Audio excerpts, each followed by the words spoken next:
देखिए ग्रो का शेयर जिस तरीके से मोमेंटम में है उस तरीके से इसको क्लोजली एनालाइज करने की ज़रूरत है।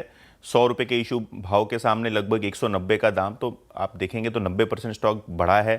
1,10,000 करोड़ के आसपास की मार्केट कैपिटलाइजेशन और आईपीओ के बाद आईपीओ में इशू हुए शेयर से 1.5 गुना ज़्यादा आपको डिलीवरी वॉल्यूम होता हुआ नज़र पड़ा।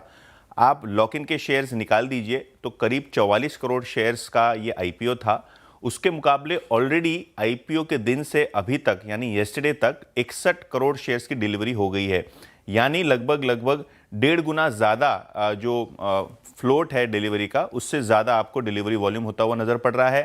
टोटल 44 करोड़ शेयर आउटस्टैंडिंग है, जैसे कि मैंने पहले कहा, लॉक इन को आप हटा दें तो। और उसके सामने एवरेज डेली वॉल्यूम जो है वो लगभग लगभग आपको दिखाई पड़ रहा है 50 करोड़ शेयर्स का। और ये आईपीओ के दिन की डिलीवरी वॉल्यूम आपको दिखाई पड़ेगी 44%। और उसके बाद कंसिस्टेंटली लगभग 15 से 20% के बीच आपको वॉल्यूम, कुल वॉल्यूम का डिलीवरी होता हुआ नजर पड़ रहा है। आप इसको टोटल कर लें 25 करोड़, 11, 6, 8, 9, तो आपको लगभग 61 करोड़ शेयर्स की डिलीवरी मार्क होती हुई नजर पड़ेगी। यानी इसका कंक्लूजन ऐसा है कि शायद जिनको जिनको आईपीओ में अलॉटमेंट हुआ, ब्रॉडली लोगों ने उसको बेच दिया और जिनको बेचा उन्होंने भी थोड़ा बहुत प्रॉफिट बुक कर लिया। तो कहीं ना कहीं अगर हम देखें तो ये एक ऐसी सिचुएशन है जहां ट्रेडर्स इंट्राडे में फंसते हुए नजर पड़ रहे हैं। मंडे को एग्जैक्टली यही हुआ।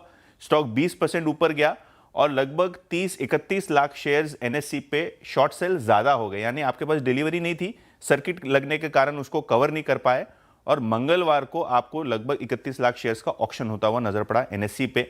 तो कहीं ना कहीं अगर हम बात करें तो ये जो ट्रेडर्स की फ्रेंजी है उसके कारण स्टॉक को शायद एक फ्यूल अप मिला है।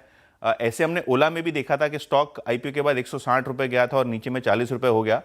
मुझे नहीं पता किस तरीके से स्टॉक बिलियनर्स यानी ये जो ग्रो का है वो किस तरीके से रिएक्ट करेगा, लेकिन ज़्यादा करके जो हिसाब से डिलीवरी वॉल्यूम मार्क हुआ है, जिस हिसाब से ऑक्शन कंक्लूड हो गए, शायद अब एक ब्रेक लेने की ज़रूरत है ग्रो के शेयर को। बिल्कुल। और